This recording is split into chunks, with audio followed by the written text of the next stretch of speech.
Oké, even testen. Werkt die microfoon? Prima. Nou, ik ben super blij zoveel mensen hier vanavond te zien bij de eerste lezing van 2025. Het is mij echt een genoegen u van harte welkom te heten namens het Koninklijk Natuurkundige Genootschap. En u van harte een gelukkig en ook een gezond 2025 te wensen. Het Koninklijk Natuurkundige Genootschap bestaat sinds 1801 en heeft het doel belangstelling voor de natuurwetenschappen voor een breed publiek te bevorderen. Dit doen we onder meer door het organiseren van maandelijkse lezingen zoals vandaag. Het is me dus een genoegen om de gastspreker van vanavond, professor Scott Trager, te introduceren. I will switch to English now, the language of this evening's lecture. Scott Trager is professor at the Kaptein Astronomical Institute of the University of Groningen. He is currently the scientific director of NOVA, the Netherlands Research School for Astronomy, the alliance of the astronomy institutes at the 4 universities of Groningen, Nijmegen, Amsterdam, and Leiden. Scott Trager, in fact, started his scientific career as a PhD student in Santa Cruz in the US, studying star formation in distant galaxies using the integrated light that we can observe from these distant galaxies. And as a postdoc and also as a Hubble Fellow at the Carnegie Institute, he kept working on how these galaxies evolve over time. And then he joined the Kaptein Institute in Groningen in 2002 as a staff member. He was also director of the Institute from 2016 to 2020. And he's working on many different scientific topics, including, for example, also the making of very advanced spectral libraries of stars that are actually fundamental to studying the integrated light that we can receive from these distant galaxies, to learn about how they evolve over time. And since about 15 years, he works now on the WEAF project. He's a Dutch principal investigator and also the deputy principal investigator of this new instrument. And it's an instrument which has been put on the William Herschel Telescope, which is a 4.2-meter telescope at the island of La Palma. And this is also the topic of today's lecture. I think he will take us on an amazing journey along from the planning of the instrument to its realization with all the problems that came along and also the first results that have been obtained. So Scott, the floor is yours. Thank you.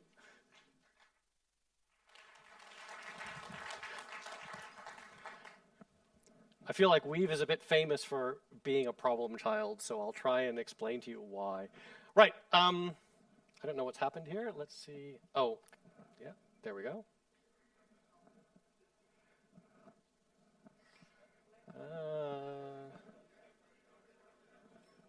Let's try this again. Okay, let's try this again. I apologize for the...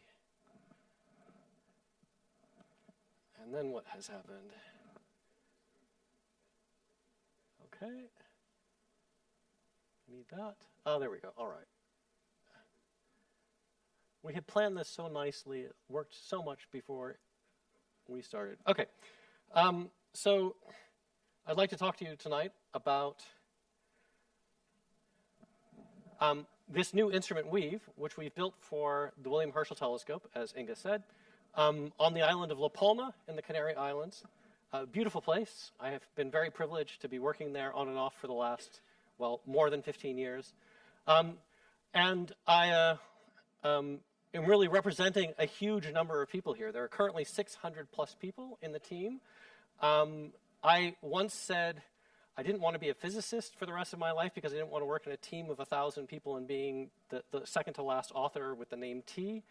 And now what do? I lead a team of 600 people, and I'm usually like the second author on the papers, though, which is good. So, right. So why did we do this? Why did we build this machine? We built this machine because actually we live currently in an era of amazing astronomical surveys. We really live in a golden era of survey science in astronomy. We have machines like Gaia, which literally last Wednesday stopped its 11-year survey of the entire Milky Way many, many times. I think it did it, I don't know how many times, 80 times each part of the sky or more.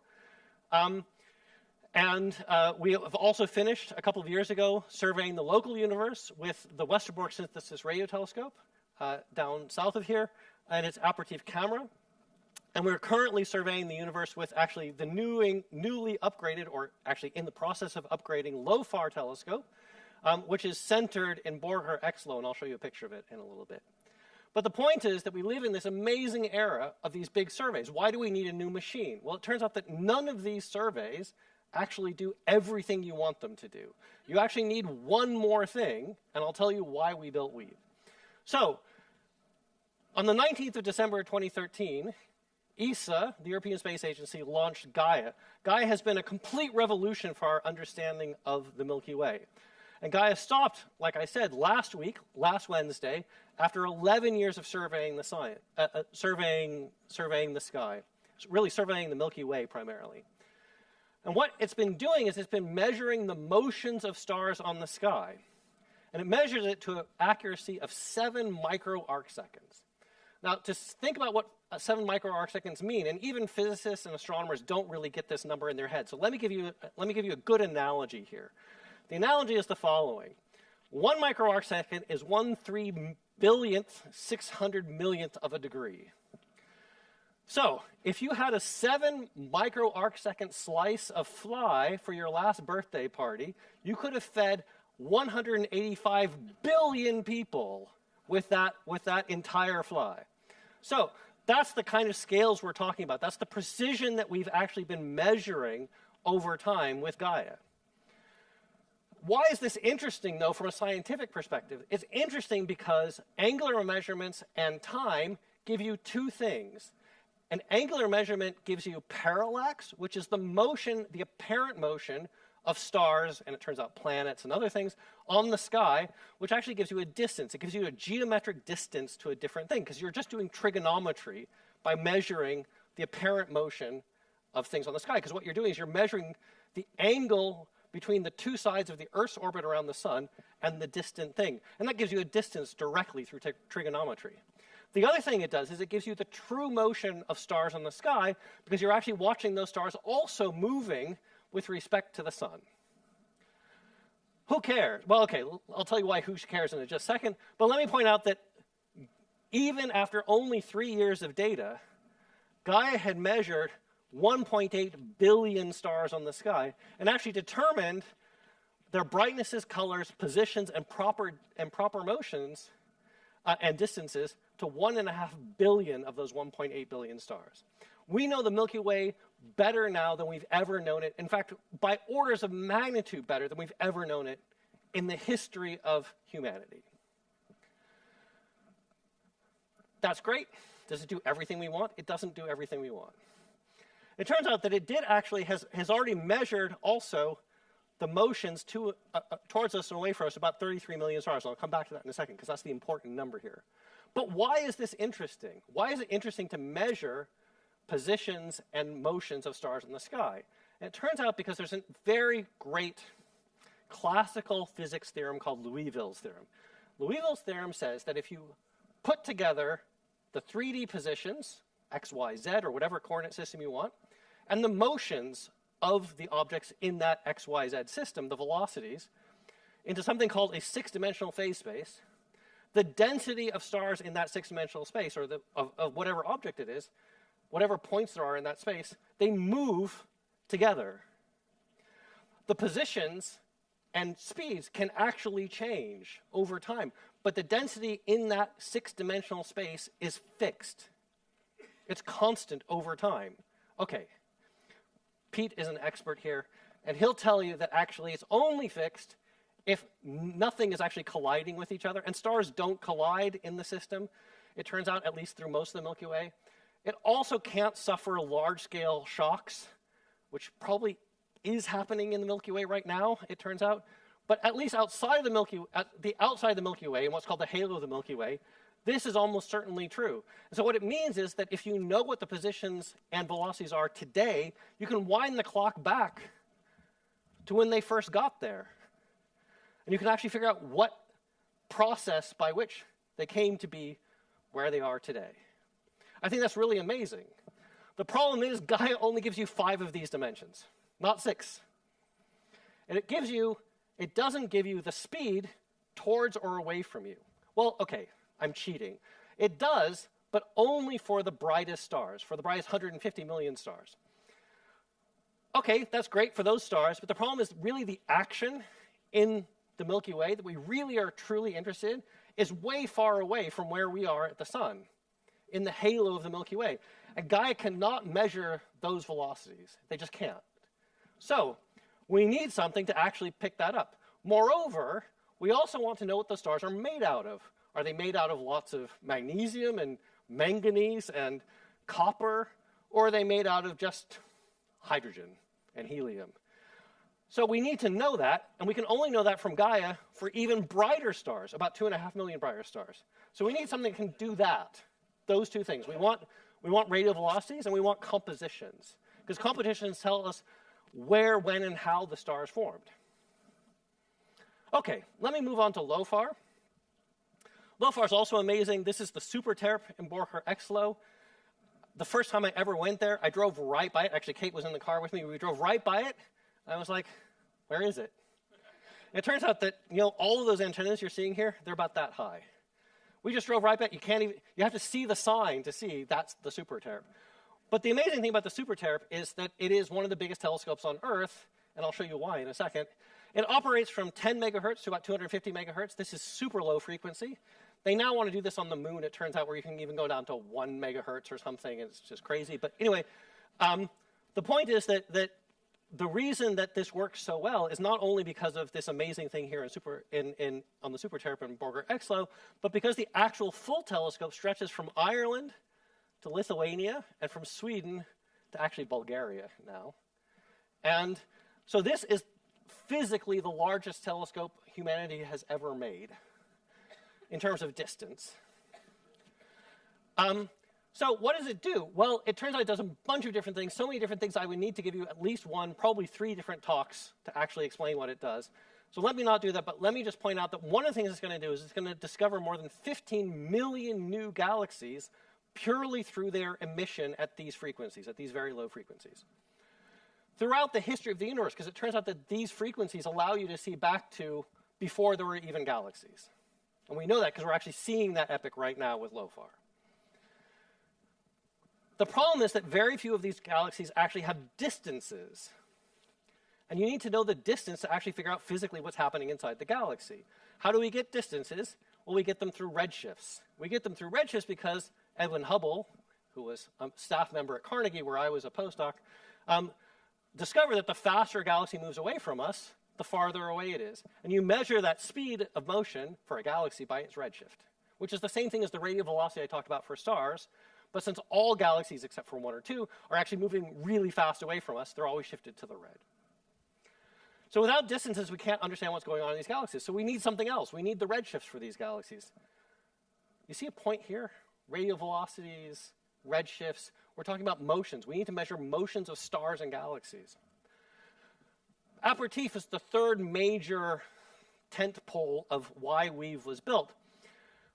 Apertif was the world's first focal plane array survey system. And basically what you did was you built 144 Westerborks at the same time.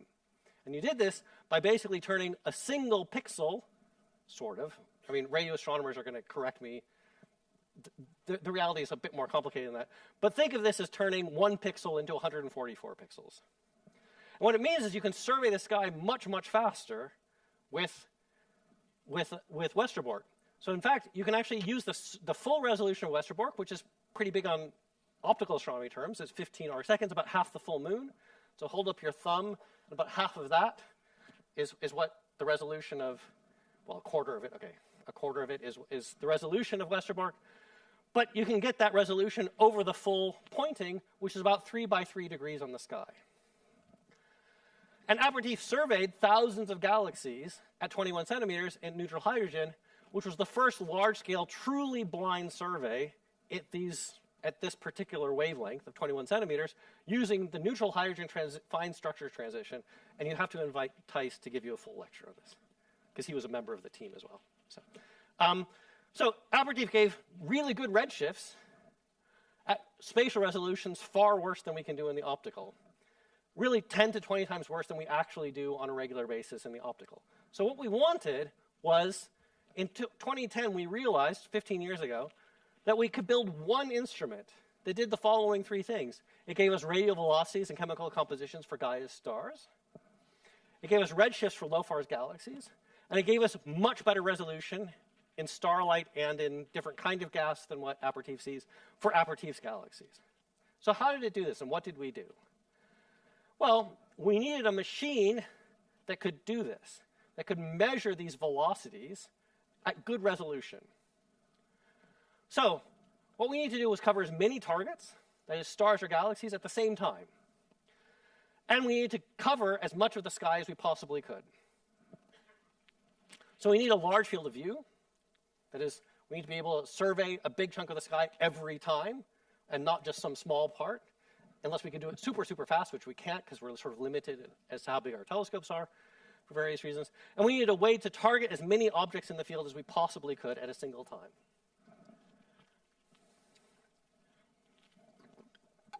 Moreover, we needed to be able to break up the light into its component wavelengths at a fine enough scale that we could actually measure the velocities or redshifts of these objects accurately. And even better, if we could do it at even higher spectral resolution, it's called, we could actually get the chemistry of the objects. That is, what they're made out of.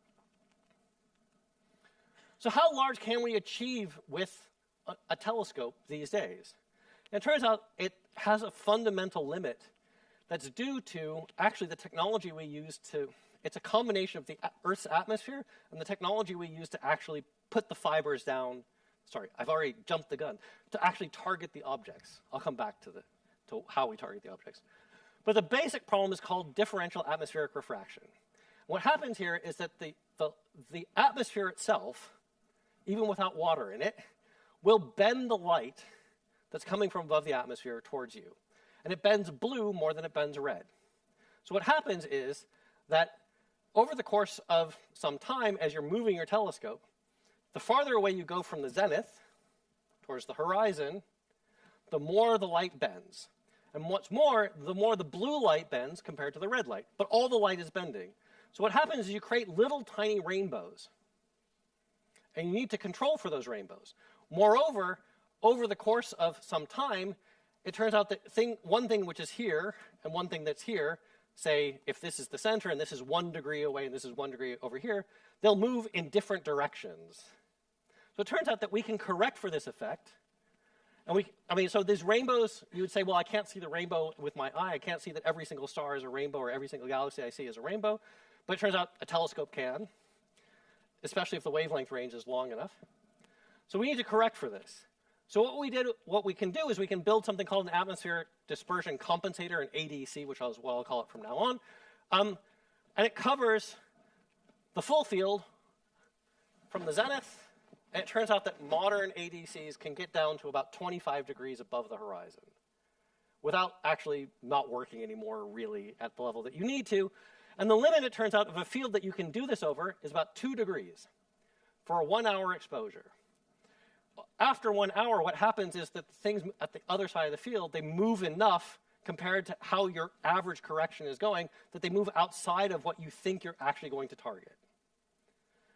I'll come back to this in a little bit because there's actually a way around this, but we didn't use it because it's very expensive. Very expensive. So 2 degrees, though, is great because it's the equivalent of 4 full moons side by side. And so a 2-degree circle contains about 14 full moons. So we can image that much of the sky at the same time. And the question is, why is 1 hour important and what does move too much mean? I'll come back to that in a second. I just want to point out, I'll move on. You should ask the question later, how quickly can 2 degrees survey the whole sky? I'll leave that as a question for the audience. Right. So how do we observe a large number of objects simultaneously? And the answer is fiber optics. Fiber optics are great. Fiber optics actually are the basis of telecommunications across the world.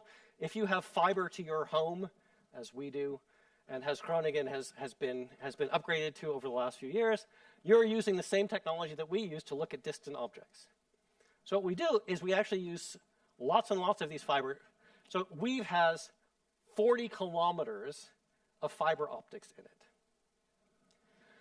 So what we can do is we can place near 1,000 of these over the 2-degree field of view, and then we repackage these into a single long linear slit, just a whole bunch of fibers back, in a line. It turns out it's much easier to build the device you need, the spectrograph, that breaks up the light if it's in one single line. And I'll show you this in a little bit.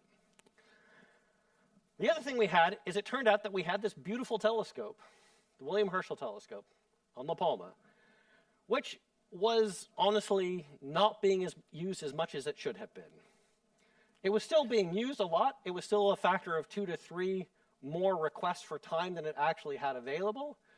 But the best telescopes in the world and the best instruments in the world get subscribed by a factor of 10 to 14 regularly. So JWST, the James Webb Space Telescope, gets oversubscribed by a factor of, I think it was 12 in the last round or something. There are instruments on the very large telescope in Chile that get oversubscribed by typically a factor of 15 every time. That was not happening with the Herschel, so we convinced the ING, the Isaac Newton Group telescopes, run by the UK, Spain, and the Netherlands, each with having about 1/3 of the total nights on the telescope, that actually, wouldn't it be better if we just threw all our nights together and built something big that everybody wanted to use? And they bought it. I don't know. Okay, great. So what we do is we use fiber optics with a size which projects to the typical size, actually twice the typical size of a star that you see through the telescope. It turns out this is 1.3 arc seconds, not micro arc seconds. This is 1,000,000 times larger, but 1,000,000 times larger than that. And it turns out that that's about really a little bit more than 3,600th of a degree on the sky, and it's roughly twice the typical image size, as I said. And it turns out it's roughly how much the image of a star will move over that 1 hour at the edges of that 2-degree field. I should point out that 85 microns, which is the size of that actual fiber, is roughly the size of my hair, the width of one of my hair. Not my beard hair, but my head. My beard hair much thicker than that. Okay. Everybody asks me, why don't you use a bigger telescope? 4.2 meters. It's small these days. We've got these, big 8-meter telescopes, 11-meter telescopes. We're about to build a 39-point-whatever-meter telescope, the European Extremely Large Telescope, which I've been to, and it's the most amazing piece of engineering I've ever seen in my entire life. It's truly astounding. The problem is, the bigger the telescope, the smaller the field that you can actually get. So we want a big field. So we want the biggest telescope that we can get to actually have a reasonably sized field. So a bigger telescope doesn't help because actually what happens is you don't get enough light into the same size fiber on the sky if you have a bigger telescope. And that's just because the ratio between the size of the telescope and the size of the field is basically constant. And so the problem is you need much bigger fibers and a much bigger spectrograph. So an interesting fact here, a little factoid that I've learned over the years of building things and designing them, is that the cost of glass goes as the 4th power of the diameter. And you'd think, well, glass, it just should be the volume, right? It should be the cube power. But it's not, because it costs another power of the diameter just to make the thing, to grind it down, to polish it, and then to coat it with the anti-reflection coatings that you need at all wavelengths in order to deal with this. So basically, the bigger your spectrograph, the bigger the lenses that you're building, the more it's going to cost. And it goes up as the 4th power of that linear size. So you actually have a limit in money. I only have so much money in my wallet, and the funding agencies only have so much money in their wallets. So you have to be careful a little bit about how big you're going to make your spectrographs. So we need to build a fiber-fed spectrograph with a specific spectral resolution, actually 2, a wide field prime focus corrector, and a fiber positioner system. So how did we do this? First, let me take you on a little tour of how spectrographs actually work. So what happens is we want to split up the light into its component bits because that's how we measure velocities. We measure the spectrum of an object, like a star. The star has particularly dark lines in it usually. A galaxy might have big bright lines from emission regions, from nebula. And you want to measure the relative difference of those dark lines or bright lines relative to what you've measured in the laboratory. Because the difference there tells you about the velocity. It's the Doppler shift, or the red shift, as we call it, or blue shift. So to do that, you need to break up the light into its component bits. How do you do this? Well, you take the light from the telescope, you stick your fiber on the thing that you want to observe. That fiber allows you to actually move your spectrograph to some place where it doesn't have to hang off the telescope, because hanging spectrographs off of telescopes are heavy, and it makes things much more complicated because the spectrographs have to be smaller. You want a big spectrograph, although you want to limit your size in terms of money. And what happens is then it goes to your linear slit that I talked about before, this long linear slit. The light then goes through the slit and it spreads out, because that's what happens when you put light through a slit. It spreads out. So then what you need to do is you actually need to make that light parallel, because it needs to be parallel in order to actually be split up at what's called the disperser. So this thing here turns your light from the slit here, it collimates your light. It makes it into a column. So the collimator is a piece of, it's a lens here as I've drawn it, but it turns out to be a mirror inside of weave. And then it takes that light, it collimates it, and then it splits it up into its component here, blue and red. And then the camera here focuses that collimated light onto your detector. So you need to make a decision at each point here what you want to do. How big is your slit? What does your collimator look like? What are you going to use to disperse the light? What's the camera look like? What's the detector look like? So all of these things are things that we actually thought about for a long time. It turns out that I actually did the calculations in the back of a notebook the first time, and then I was handed an Excel spreadsheet by my colleagues in Oxford, who had actually built the entire thing in one single Excel spreadsheet to do all the calculations. Of course, it then took us 3 years to actually do the calculations correctly. So, but that's how it works, right? So in order to split up the light, we chose a relatively new technology called volume phase holographic gratings. If you've ever worked in physics in an X-ray lab, you probably know about Bragg gratings. It's the same thing. If you've worked in some technology where you use gratings to split the light, this is the same kind of technology, although it's specifically for the optical. And what it is you make holographs inside of a film, basically, on a film, and then you sandwich two pieces of glass on top of it. And it turns out these are incredibly efficient, 90% or more efficient. When I was starting out in astronomy, which seems like not that long ago, but really was 35 plus 38 years ago, that we could get 40% when we were building the first spectrographs I was involved with. And we thought that was great. 40% was fantastic. We get 90% regularly with VPH grading, so we've actually doubled our light gathering capacity just by changing technologies. The problem is changing technologies also meant that we had to build different kinds of spectrographs, because it turns out this kind of spectrograph has to be built in a completely different way than our normal spectrographs that we used to build. So then we needed a collimator, and so we need a collimator to actually collect the light that's getting spread out from the slit. And I won't go through the details here, but we built it. It weighs 80 kilograms, so big that actually two people have to move it. And we've had to move it twice, actually. All right, we've moved it about 10 times now in the last 2 years for reasons I'll come to later. But it needs to be corrected. We also had a couple of extra lenses later on in the system to correct for the aberrations of this particular mirror. We need a camera on the other side of the grating, which needs to be matched to the collimator, the size of the grating itself, and the size of the detectors. And it turns out this resulted in what is called a very fast camera. So if you know anything about photography, you know what an F ratio is. It's basically the angle of the incoming beam. The wider the beam, the faster it is. The narrower the beam, the slower it is. A fast beam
And so ever since we've been using them for this.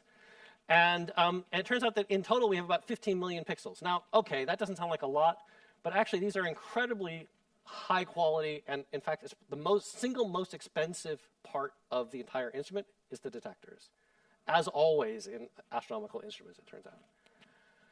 And finally, because we wanted both what we call low and high resolutions, we want low resolutions to measure the radial velocity of the stars and the redshifts of the galaxies, and we want a high resolution to measure the chemistry, the chemical compositions of the stars. We need to actually have to move these cameras back and forth, because it turns out one of the weird things about VPH gratings that I had to get used to is that it's this angle here and this angle here that actually sets how high a resolution that you have. There's a trade-off a little bit with what the gratings look like, because it turns out that the way that the gratings are made actually plays a small role in this. But basically, it's this angle here, which is the dominant thing. So in order to get different resolutions, we need a low resolution and a high resolution in the spectra, so how finely we could split the light. We actually have to move this. So these are on what we call, you see that's yellow here? We still refer to them to this day, because of this picture, we refer to them as the bananas. So we refer to them internally in the team as the bananas, because in this picture they were yellow, and ever since they've been yellow bananas. So we call them bananas. What happens is that these cameras, they move back and forth on these rails, the bananas. So the last thing we need to do is we need to figure out how to put our fiber optics down in the focal plane so we could actually measure the light coming in from the stars and the galaxies. It turns out there are two major ways of doing this. There's and you know, anytime anybody says cheaper, faster, better, you should say pick two. In fact, you should say pick one. But it turns out that you should at least pick two, because you'll never get all three. You'll never get cheaper, faster, and better. So it turns out that fiber positioner systems, the ones that actually put the fibers down where you want them, you can choose cheaper or faster. Better is in the eye of the beholder here, but you can choose cheap or fast. So we chose cheap, which is probably a good thing in some ways and probably a bad thing in others.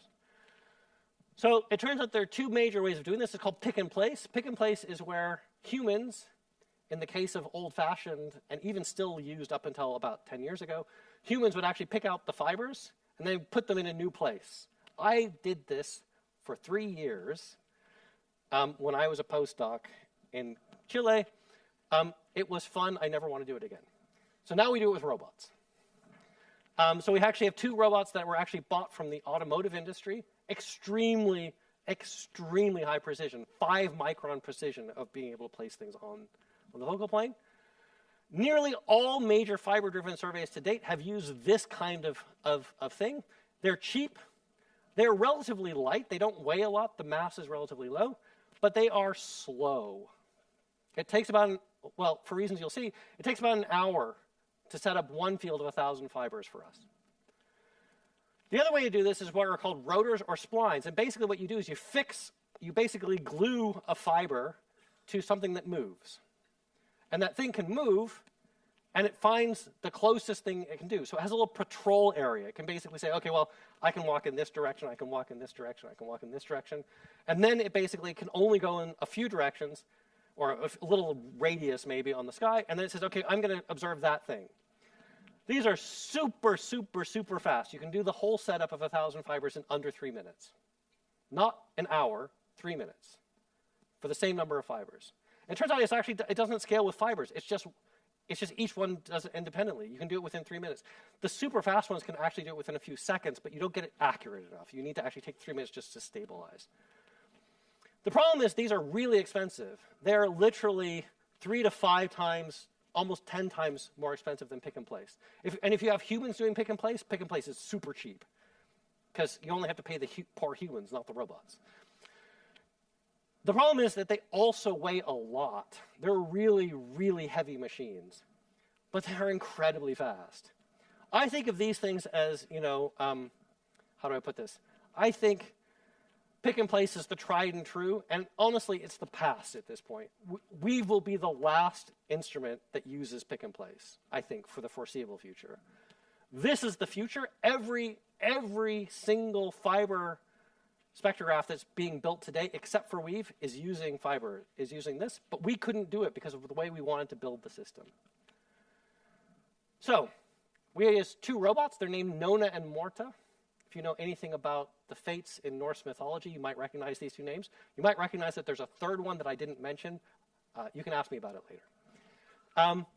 And this is where the 1 hour exposure time comes from, because what we do is we actually have two plates. We have one that's actually observing the sky, and we have another one where we're actually positioning the fibers. So continuously we're positioning the fibers while we're observing the sky. And after an hour, we've finished positioning the fibers on one side. We flip the whole thing over. We start observing, and we start actually repositioning the fibers on the other plate.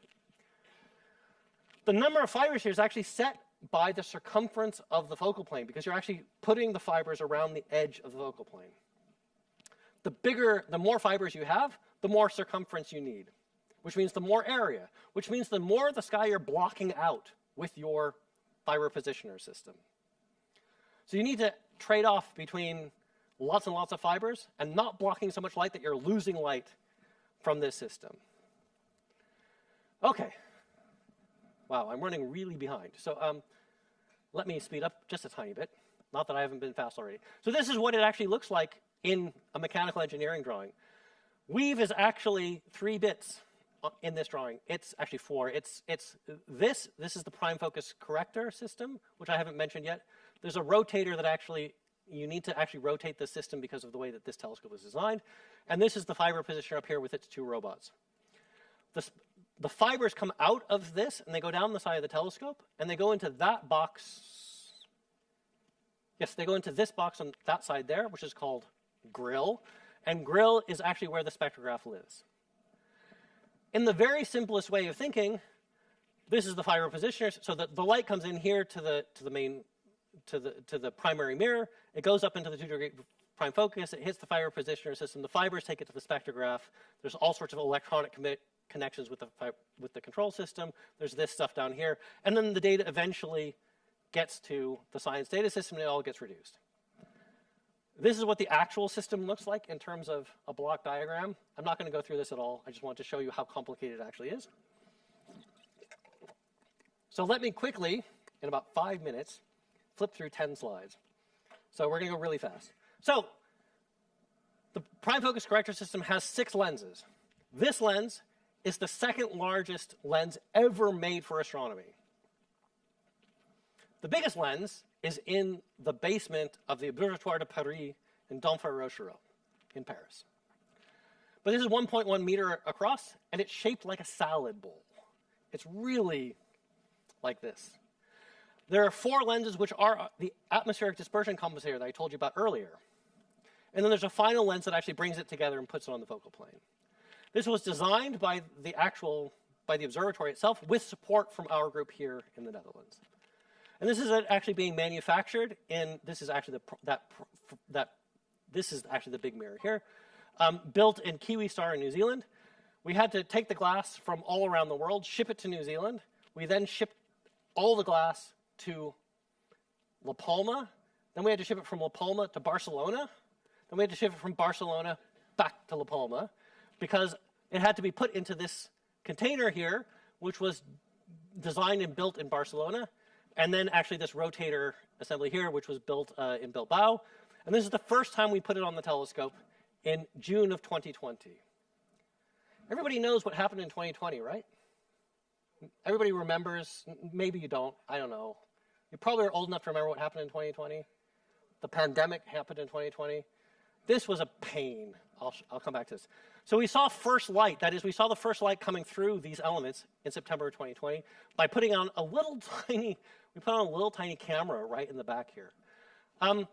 Just to understand the scale here, this is half of that. See this yellow thing here? This is the top half with me standing under it. Right? That's how big it is. This is the almost former director of the observatory. He is just leaving at the end of April. And these are 2 other members of the ING board, the observatory board. And this is actually what that thing looks like. This is that very first lens here, which is actually this thing here. It's just reflected off of the primary mirror. This is the fiber positioner system. Here are 2 robots, Nona and Morta, that's Nona and that's Morta. And so you're positioning fibers here while you're observing down here. And in between, there's actually another device, which I'll come to in a second. And this whole thing has to be balanced so that it doesn't move the telescope. So there are counterweights on either side that are moving in the counter direction to the robots whenever it's moving. Yeah, okay. This is to show you the scale of the positioner. So here's the fiber positioner. Here's actually one of the robots here. This is Sarah, who actually helped build this system. She's now a postdoc at MIT. And this is two different ways of looking at these are two different pictures. I know it's not so clear, but here's one of the robots here. And just to show you how it works, this is a movie, which I'm not going to play all of the fiber positioner system. So basically what happens here is one robot moves, it puts down a fiber, the other robot moves. We have to have two robots, otherwise we couldn't do this within an hour. It would take us 2 hours, and it would actually take us even more if we were doing it with a single robot. So we have it all set up into a particular configuration where basically each robot knows where the other one is. Otherwise, they run into each other, and we've had that happen, I think, 3 times, and it's really a disaster. We have to recalibrate everything from scratch. This is what happens when you actually configure. This is about 300, I think, of the 1,000 fibers. But this is a relatively simple field. And you see how complicated it is with all these fibers actually crossing over each other. And this is what it looks like backlit from, actually, we have a light source behind in the spectrograph, actually, that lights up the fibers from behind so we know where they are. We have 2 other things in the spectrograph which I haven't talked about at all, but they're actually important because actually everything I show you in terms of the science after the break is actually done with these 2 things. Actually, it's done with this one here. So what this is it's about 600 fibers that have been clumped together into a hexagon. And what we can do with this is actually make a single exposure of the sky. We can basically make images of the sky at 16,000 different wavelengths all at once. And this is called an integral field unit. It has an L here because this is the large integral field unit. We also have 20 of these little ones, which are 37 fibers, which are called the mini IFUs. I coined these 2 words, so it's my fault, blame me. And what this allows us to do is we can put these anywhere over the field, so we can do 20 different objects at once, or we can do one big thing in the center of the field all at the same time. This is actually us building it in, this is another student, this is actually another Groningen student. She was she had been a Groningen student, then she became an Oxford PhD student, and then she came back and worked for us at NOVA. She's gone back to Oxford to work at Oxford again, but she was building this large integral field unit, and I actually did the design together with Mark Verheyen in Inga, my institute, and the 2 of us basically designed this, and then the folks in Dwingelo put it together. This is the spectrograph again. This looks really funny because it looks like there are 4 arms now, but actually they're just 2. This is a mechanical engineering drawing. This shows you where the low resolution is and where the high resolution is, but this thing just moves back and forth here. These are the different gratings that we have. This is where the fibers come in. That's the collimator, blah, blah, blah. It was made in Drenthe, and the local news was very, very happy. So Dagblad Norden had a nice spread on us a couple of years ago during the pandemic about this. This is the lenses which were actually made by our collaborators in Mexico for the individual spectrographs. So the 2 spectrographs have the exact same lenses. They're just spaced differently and coded differently. And this is when we put it together in Dwingelo. Again, this was about mid-2020. I guess this is sort of spring 2020 or maybe even slightly earlier. And this is them installing it in August, at the very end of August, the 31st of August 2020. And so this is it just arriving on the mountain, and they're craning it up. And what they've done is they've taken the roof off of this enclosure here, and they're going to crane it directly in, which is what they did. And they did all of this in an afternoon. I was shocked and amazed, and it all worked. It didn't really all work, and that's what we're going to talk about after the break. So I'm going to take a pause now, and we're going to talk after the break about what didn't work.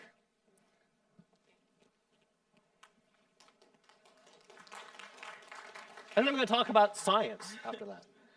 So there's coffee and tea and little stuff out there, so please go and help yourselves, and be back in about 25 minutes. Thank you.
welcome back. I'd like to, after all that technical talk, I want to actually expose you to what goes wrong in a project of this scale. So I'm going to talk to you about the plagues of weave. And I think, actually, my wife Kate invented this phrase, but it's become part of the weave lexicon, so it's really what we talk about when we talk about what happened with weave. So weave was a really big project. It's been going for 15 years. We are basically almost finished. Literally 2 weeks from now, we should actually have the last bit of it tested and finished. I heard that actually 15 minutes before Inga and I set out from the Institute. I heard, oh, 2 weeks from now, we'll be done. So several things happened during the manufacturing, assembling, integration of the instrument. The first plague was, it was really hard to make lenses, because some of these lenses are like this big. It was really hard to make them. And the first lens of each camera is aspheric, as I pointed out earlier. And these are very, very expensive, and they're very hard to manufacture, because normal lens polishing gives you a spherical mirror. Basically, it just gives you something very similar. You can also make, it is also possible to make parabolic mirrors, but truly aspheric, something which is not either spherical or parabolic, is extremely hard to make. You actually have to make special tools, computer controlled, very hard to do. We contracted out to TNO to do this. I think TNO is a great organization, but they totally messed it up. No offense. They totally screwed it. Sorry, apologies for the language. It took them 2 years to make the lenses, and they didn't do it right. In the end, we had to send our own technician, a complete wizard of a person, Rick Terhorst. I mean, the man is a wizard. He understands optics and how to make them better than anybody else I've ever met in my entire life. He had to go to TNO in Leiden and actually do the final polishing himself, by hand. We paid them a lot of money. In late 2017, we learned that Schott, one of the providers of the glass, had broken one of our lenses while trying to actually do the final finishing of the lens. And that's what it looked like. They didn't even ship it to us. We decided not to accept it. So what they did was they provided us with a new one, and it took a year to replace, almost exactly a year to replace. I actually went through my emails just to make sure I knew what the timescales was. This was a year to replace. This is big. This is about 12 kilos of glass. Then 9 months later, in the summer of 2018, our Mexican colleagues who were doing the final polishing of the lenses for the spectrograph and coating them with anti-reflection coatings broke another lens, which also took a year to replace. Well, so this one they broke because what happened was that they were trying to cut it. You see this is a funny shape, right? So that it has very sharp edges at one side and then sort of round edges. It's really easy to make the round part. It's very hard to make this part. So what they did was they cut these. And in order to cut it, they had to use a special cutting tool. And the problem is the cutting tool has to be the same temperature as the glass. And if it's any warmer than the glass, thermal shocks actually break the glass. What happened here was actually that they were cooling down the glass. Actually, they were warming up the glass slightly to actually put it into the chamber where they could do the coatings, because the coatings are actually at a higher temperature than room temperature, because otherwise the coatings don't work. But the problem is that they did, what we think happened is that somebody in the lab, and these are all really competent, truly good people, somebody came into the lab on a weekend and opened the door to the cooling chamber when they shouldn't have, about 24 hours before they should have opened, just to check on it. And it broke like this. These are really, the problem is that these glasses are also, each one of these is made out of a different kind of glass, and each glass has its own sort of rigidity and fragility. And this particular glass, SP51, is a very fragile glass. It has to be treated with a lot of care. And they knew this. It's just somebody came in and looked at the wrong time. So that cost us a year. The second thing that happened is Brexit. Now, you might think this is a plague. I think it's a plague. I think Brexit's terrible, personally. But the problem is that our collaboration is run out of Oxford.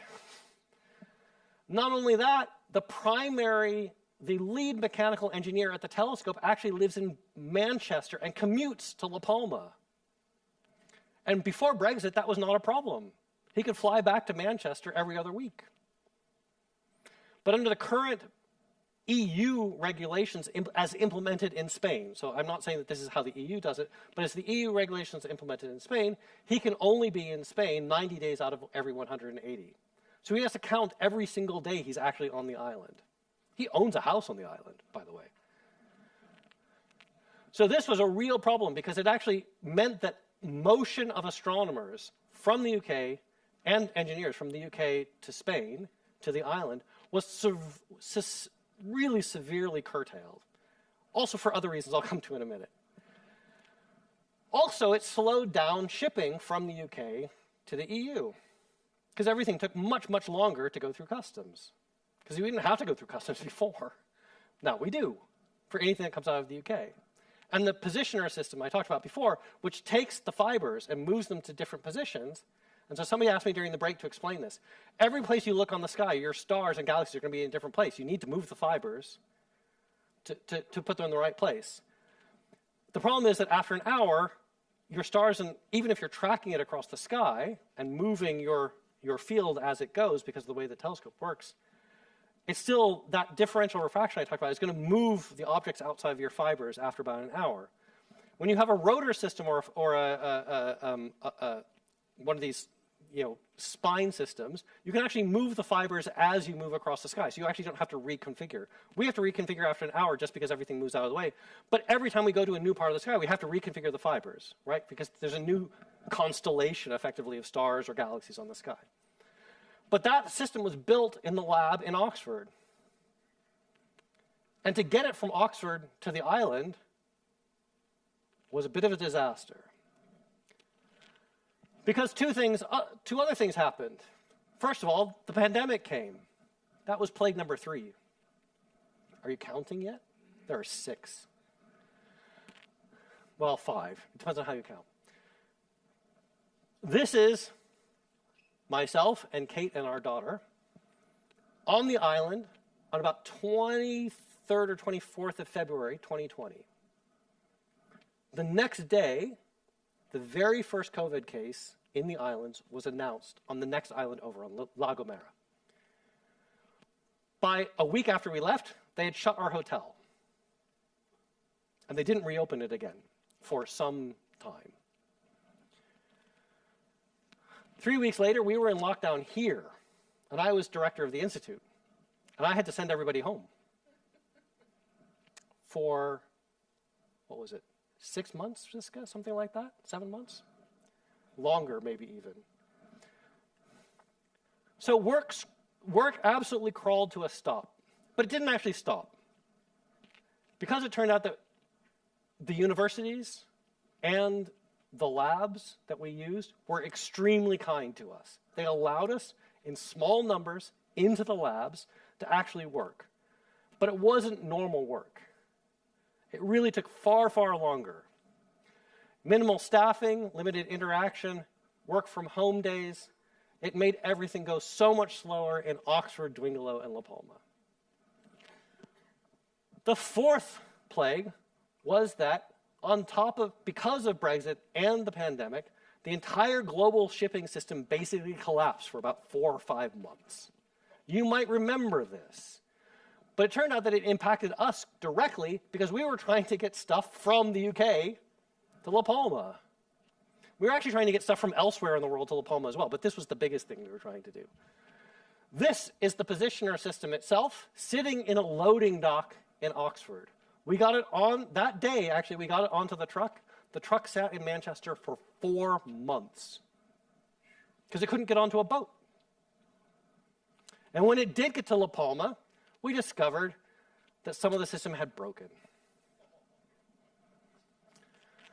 As we were shipping the spectrograph from Dwingelo to La Palma, we had the first of 3 serious forest fires, and we had to evacuate the mountain. This happened 3 times in 3 years. Global climate change. This is really what it is. This is global climate. This is direct global climate change. 'And to top everything else off, 3 days later, the Milky Way, which is the largest galaxy in the universe, The frickin' volcano went off!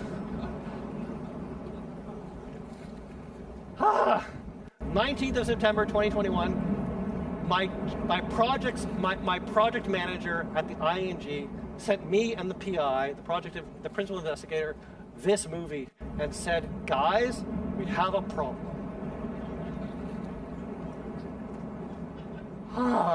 So thankfully, the observatory was not actually severely affected, believe it or not. This volcano, Cumbre Vieja, is far enough away from the observatory that we got ash over the observatory, but we had closed the domes. And it turned out that we only got ash on the outside of the domes, and almost nothing came inside. Thank God, because it would have really damaged things if the ash had gotten inside. But it meant that travel to and from the island was really problematic. So we actually had a couple of PhD students from our institute who got stuck on the island for like 2.5 weeks or something because they couldn't get off the island.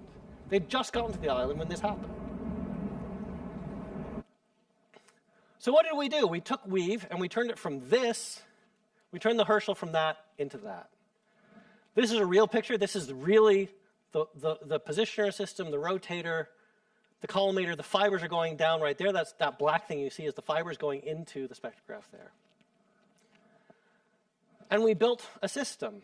We built a PI. Okay, no, we didn't build the PI, but you know, here's the principal investigator. That's Gavin Dalton, one of my best friends now after 15 years of working side by side. This is the positioner with the covers off. This is the rotator. This is the corrector down here. That's their primary mirror. The fibers you can actually sort of see over there, but you can actually really see them back there, that black stuff back there. That's the fibers going into the spectrograph there. And we had our very first light, believe it or not, just a year after the volcano.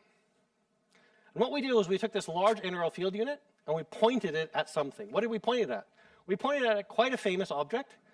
So before I show you the famous object, has anybody here seen It's a Wonderful Life? The movie It's a Wonderful Life? It's a very famous, well, it's a relatively famous American movie. It's set at Christmas. The main character talks to the angels. The angels are represented by a picture of that, Stephan's Quintet. Stephan's Quintet is actually not what you actually think of. It turns out Stephan's Quintet is classically these 1, 2, 3, 4, 5 objects, but that thing there is actually very much in the foreground. It's way, way in front of the rest of it. But there's 1, 2, 3, 4, 5 objects in Stephan's Quintet, it turns out. And these two things are actually clearly interacting with each other, and they're probably interacting with that thing as well. And it turns out that one of the very first images that James Webb took, the James Webb Space Telescope, was of this object, which is this absolutely amazing picture. And what you see in red here is basically dust. Well, okay, it's not actually dust. It's actually polycyclic aromatic hydrocarbons. It's soot, right? It's actually what the frickin' volcano is spewing out at that time.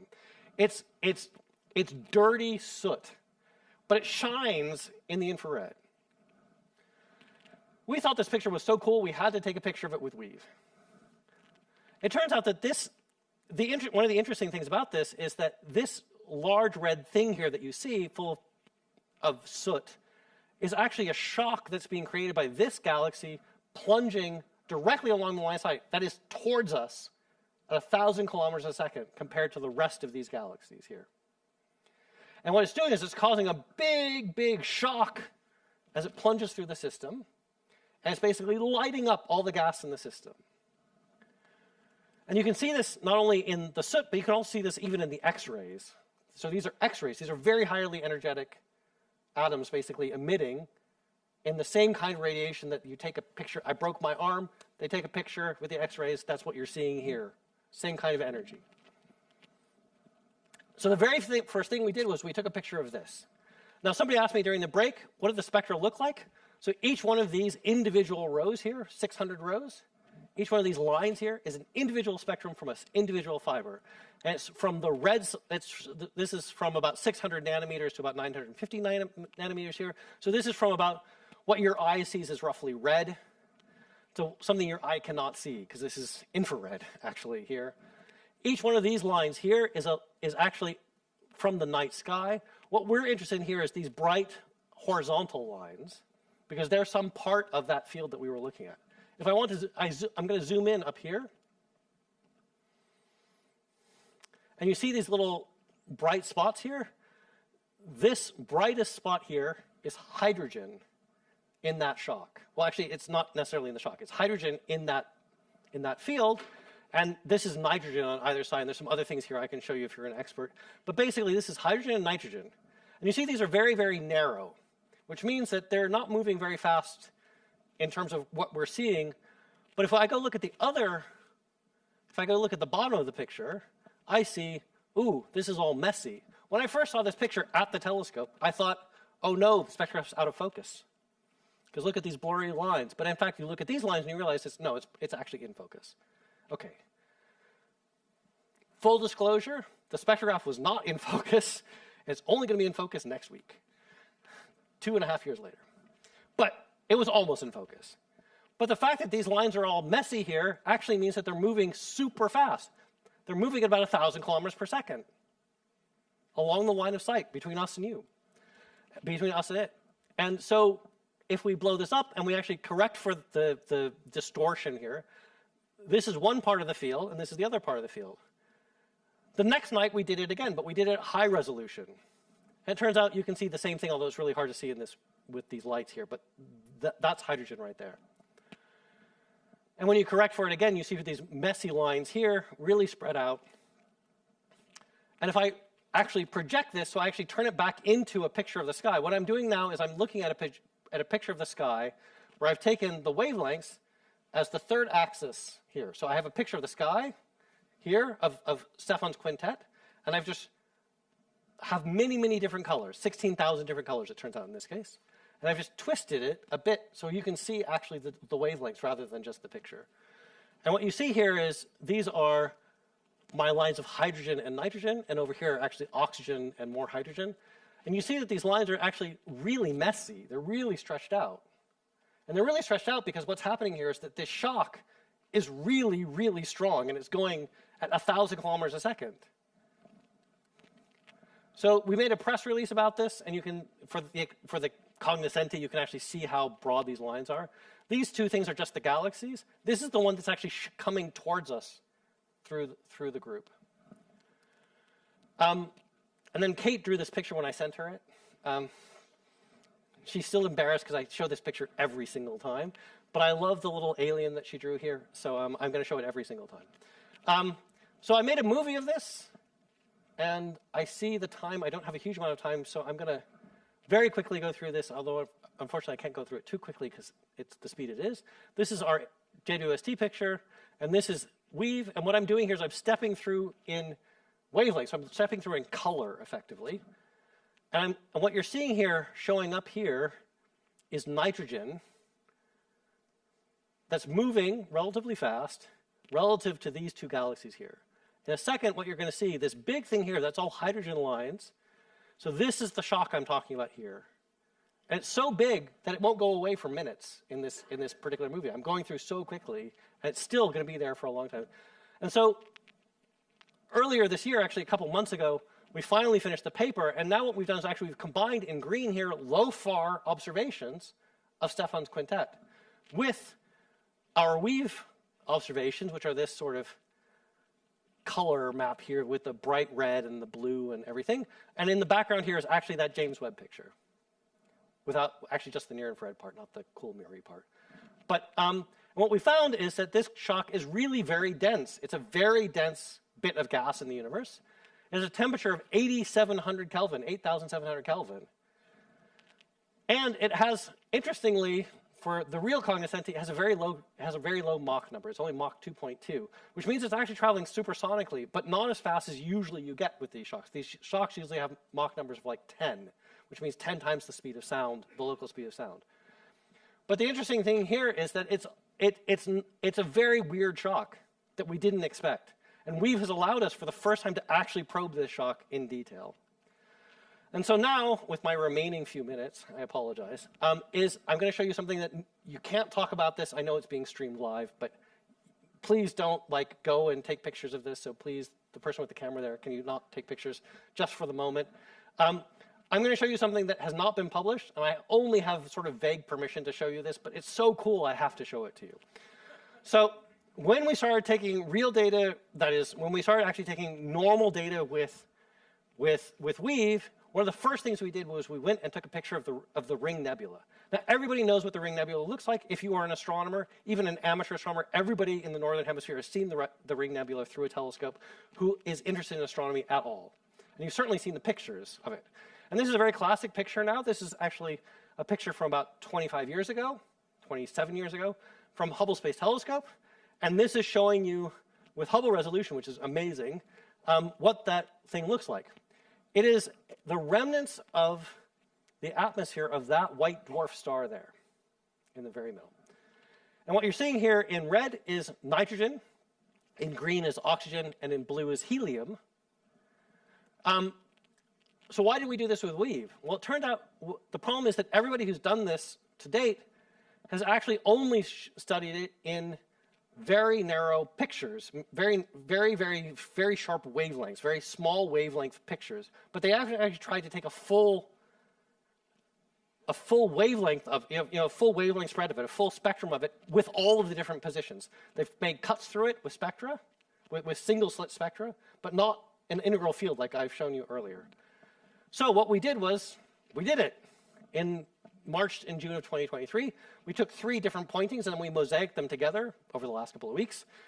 And here what you're seeing is almost the same picture, but with Weave. And what we're seeing here is in red is oxygen, in green is, again, hydrogen, and in blue is argon, triply ionized argon.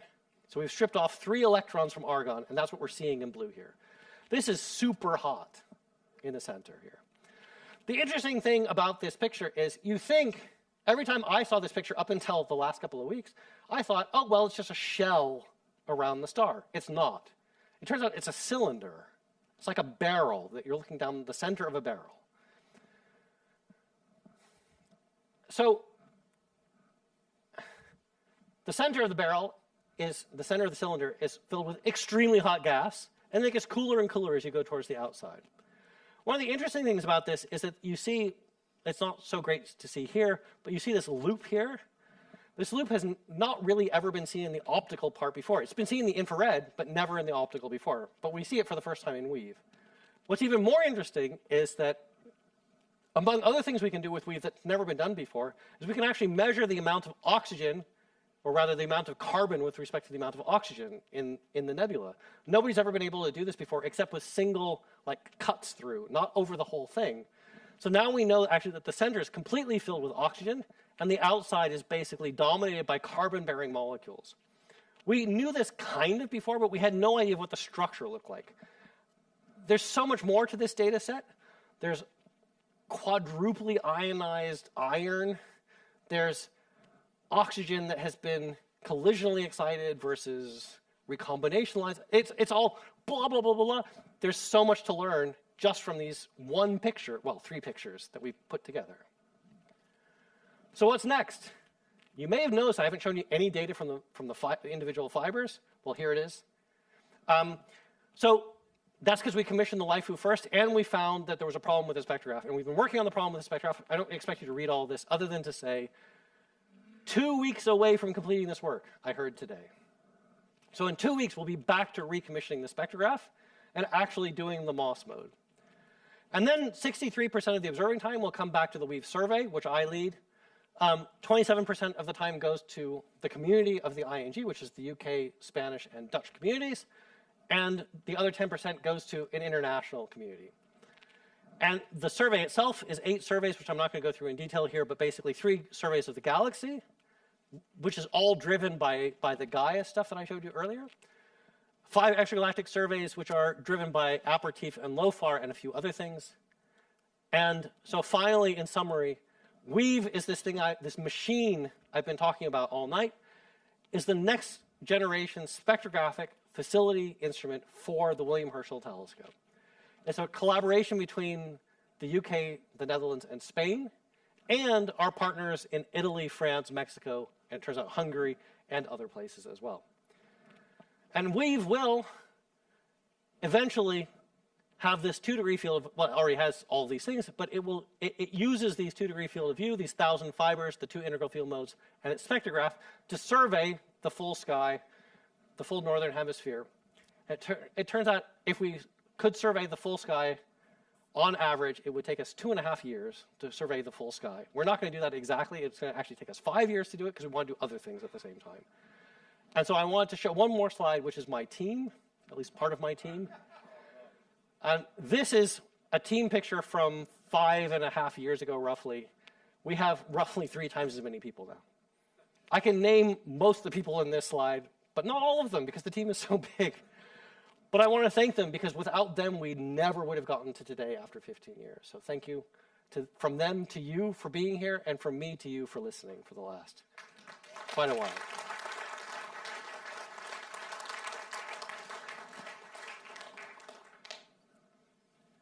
Thank you very much, Scott. It was a wonderful journey through this whole endeavor of building this fantastic instrument. So I'm sure there are questions from the audience, so please, the floor is open. We have a microphone here, so if you have a question, please just give us a brief moment to get to you.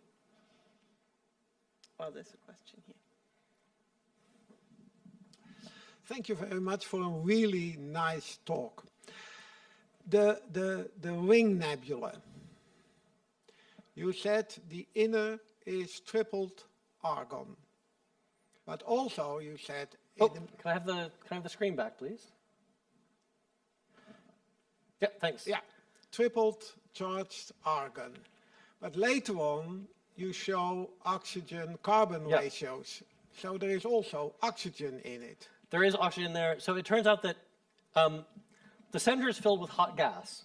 That hot gas has argon in it, has oxygen in it. It has all sorts of different elements in it, but what's dominant, we've constructed this picture just to show you basically what the structure is.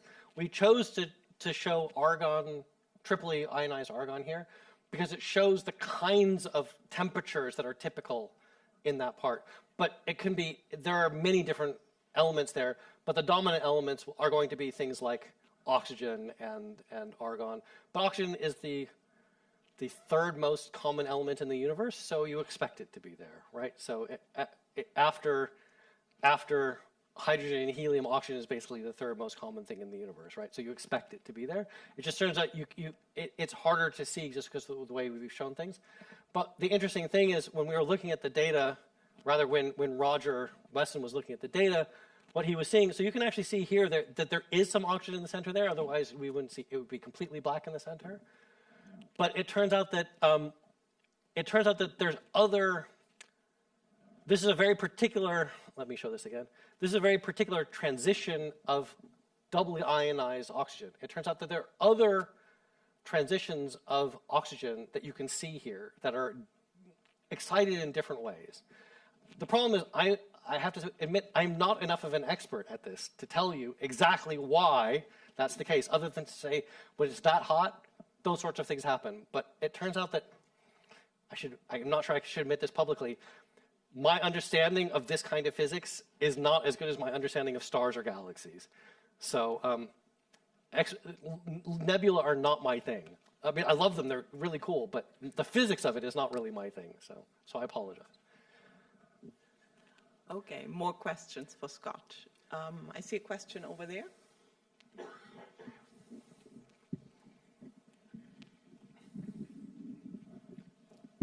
Thank you for the excellent talk.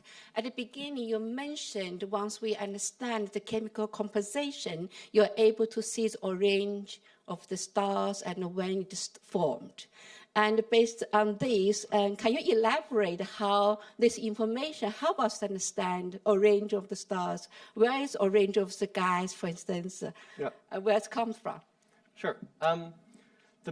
So if you can determine, for example, in a star, you can say, if you can figure out how much, I'll give you an example, how much magnesium you have compared to how much iron you have in a star, you already have a fairly good understanding of the timescales over which the star formed. Because it turns out that magnesium comes from a very specific process in how the universe works. So when stars explode, massive stars explode pretty quickly. It takes them, on average, 10 million, 100 million years maximum, but actually usually like 5 to 10 million years. Massive stars explode.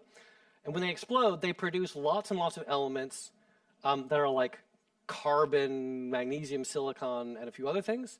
We call them alpha elements because they're actually made up of the alpha particle, which is just the helium nucleus. And magnesium, in particular, is made in that process.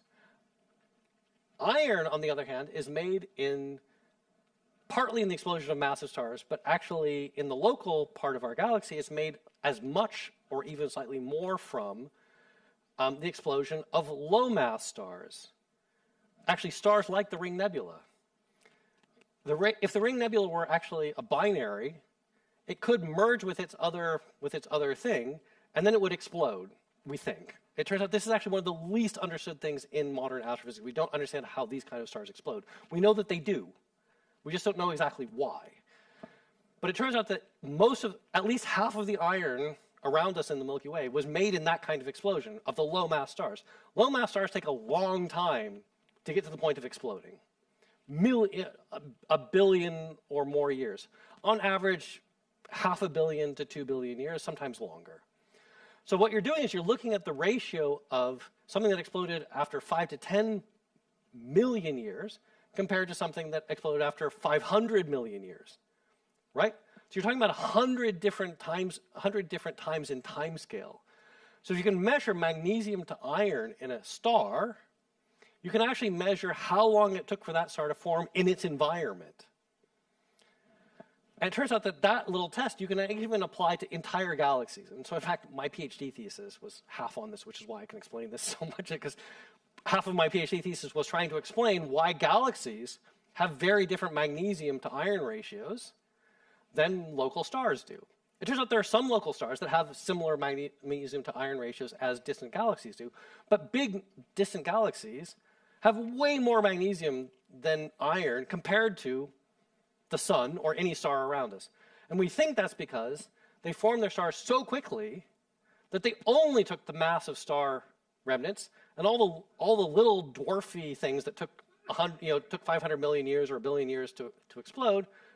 They'd already formed all their stars by then. They weren't going to form any more, or they were going to form very few more. And so that's why you can actually use these ratios of different elements to tell you when a star formed. Not only that, it turns out that if you go into really details, if you look at things like europium and ytterbium and all these weird high mass number elements, it turns out they're formed in very particular kinds of high mass stars. And so you can actually figure out what kind of high mass star formed that particular star. But even then, if you take two stars and you look at their patterns, and if the patterns are the same, they almost certainly form together, even if they're on different sides of the galaxy. And that's been one of the most sort of mind-expanding parts of astronomy in the last couple of decades, is we are finding stars with extremely similar patterns of elements in really different parts of the galaxy. Because it turns out they're almost certainly from something that got stripped apart as it passed through the galaxy. And so we're seeing a stream of stars. And in fact, when we actually go back and we look at the motions of those stars from Gaia and from things like Weave, we actually see that they're moving along the same paths, which is exactly this Louisville's theorem that I talked about at the very beginning. Because they're on that same part of phase space moving across the galaxy. But the reason we can actually tell that they're the same from the same place is because they have the same compositions. So what we want to do is we want to do this for millions of stars. And that's what Weave and other instruments like it can do. You can't do this from Gaia. So that's one of the reasons why we built Weave, was be able to do that kind of test. So thank you for the question. Another reason why we built it. Thanks for another lecture. Yes. I'm sure we have more questions. So, Petra? Petra and then somebody up in the back there. Yeah.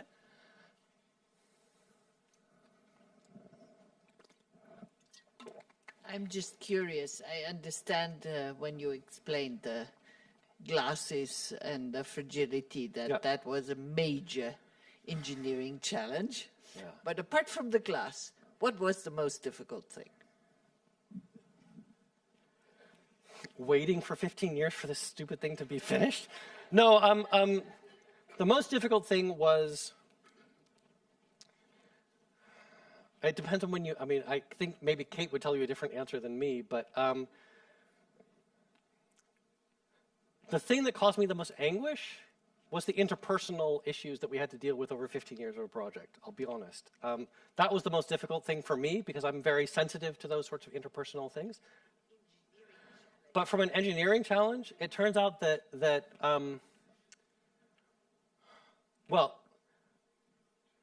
aligning the spectrograph was far harder than we had expected, to the point where it actually took us 3 extra years to do it. And we actually noticed this problem when we got the spectrograph to the mountain. In fact, even before we took those wonderful spectra of Stephan's Quintet, we realized that the spectrograph was not quite in focus. So we actually moved part of the spectrograph. We actually moved the big collimator mirror that weighs 80 kilos, thinking that it would solve the problem. And it did solve the problem, but only for the red arm. And then the blue arm went completely out of focus. We then, a year and a half later, said, oh, wait a minute, we've done something terribly wrong. We moved this collimator back. Now the blue side works, and the red's out of focus. And so what we've realized is that the real problem here is that these lenses are so big and they're so hard to align properly because you need to do it at the sort of seriously sub-millimeter level, but definitely at the sort of 50 micron level. You actually need to do it at the 10 micron level. And these things are this big, right? So it turns out the engineering challenge was doing this. The real thing that terrifies me is the next generation of spectrographs we're building for the extremely large telescope in Chile. Those lenses are this big. They're meter-sized lenses. And we have no idea how we're going to align them. And so one of the things I'm working with right now is I'm working with the next group of people to try and teach them how we align these lenses to make sure they can do it for the next ones. Because we didn't understand how hard it was when we started. So that was, to me, the hardest engineering challenge. But then again, I have to say that the spectrograph is my baby because it's actually, it was a thing I was responsible for. I think there were some engineering challenges on the positioner, on the fiber positioner, which we still haven't completely solved. Because it turns out the automotive industry and astronomers do not always talk the same language. You might not be surprised. And learning how to talk to the automotive industry about how their robots work compared to what we needed was a very interesting challenge. And I'd say it was an engineering challenge because it turns out it was engineering the communication between them that was part of the issue. Now, we learned how to do it, and it's still not quite right, but it's so much better than it was, but it took years to get that communication to work. So. Okay. There was one last question in the back there. And then we are going to round off. I will be here for a little bit of coffee afterwards, I think. Oh, yes, for sure. So.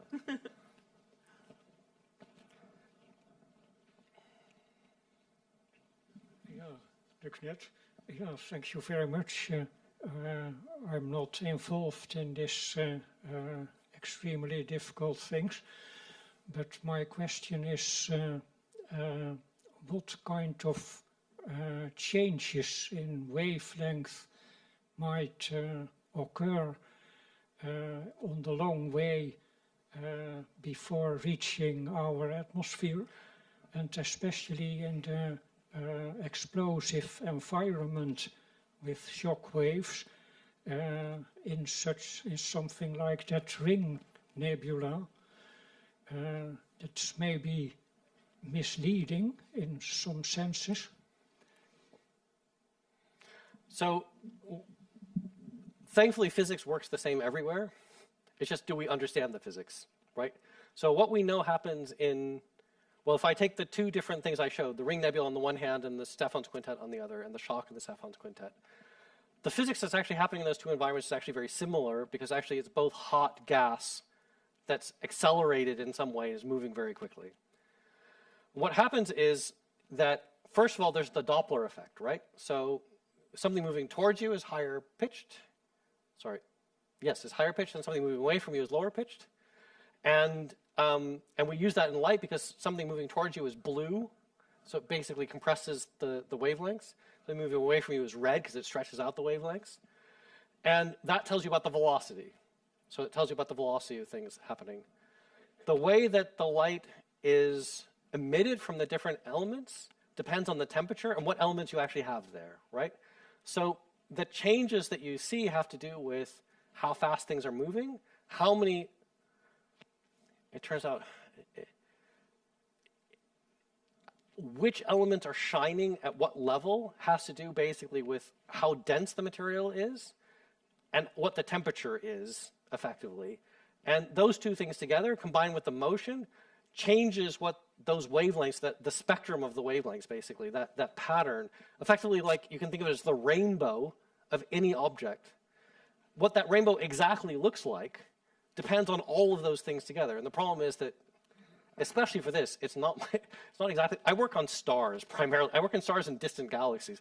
But for this kind of thing, what happens is that the hotter it is, the more these elements radiate. Because what is happening is the electrons inside the atoms are being pumped up through the energy to being in very high, and then they radiate, then they have to cool.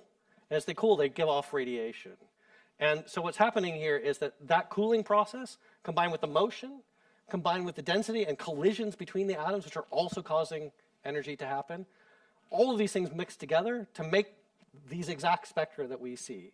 And so we have to decompose all of that in order to understand what the actual conditions are. How hot is it? What's the density? How fast are things moving? That's the whole process that we use through this kind of spectroscopies. We try and pull all of that apart because there are many different things happening. And if on top of that you also have stars that are doing their own thing with the gas doing something else, you have to pull all of that apart, and that's what keeps us employed. Because it's hard, right? We need to know all this stuff, and we need to figure out how it works. And why? Because it's really interesting to figure out how the universe works, and the fact that it's doing the same thing in the Ring Nebula, which is actually relatively close to us in astronomical terms, and this other thing, which turns out I didn't say, I don't think in words, but it was on my slide, I think. This other thing is 300 million light years away from us, right? But the same physics is happening in both places. So we need to understand how that works because we want to understand how the universe works. If we understand how the universe works close to us, then we understand how it works far away from us. If we understand how it works far away from us, we can understand how it works close to us. So we need to do this in both directions. We need to make sure that we look at distant things, nearby things, understand how to put it together. So. This is a wonderful ending. Actually, it's not really an ending. It's also the beginning of the exploration of the data which is now taken. So I think it's exciting times ahead of you and your entire team. With this, I would like to close the lecture and to thank Scott one more time for a very nice lecture.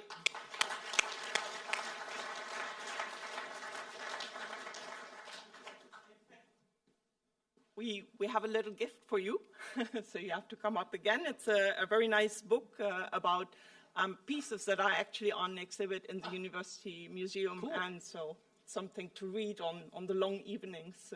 Thank you. When you're not dealing with weave data. So, yeah. Thank you. Thank you all. And I would like to mention also that we have a next lecture on February 11, which is given by Prof.dr. Roberta Koche from the Vrije Universiteit. It's on biophysics photosynthesis developments. So you're all invited to come there as well. But apart from that, you're all invited now to actually move over again and have a little bit of drinks, chat a little bit more about the topic of today, about anything you want, maybe, ask more questions to Scott. And thank you very much for coming, and have a very nice evening and a safe trip home. Thank you.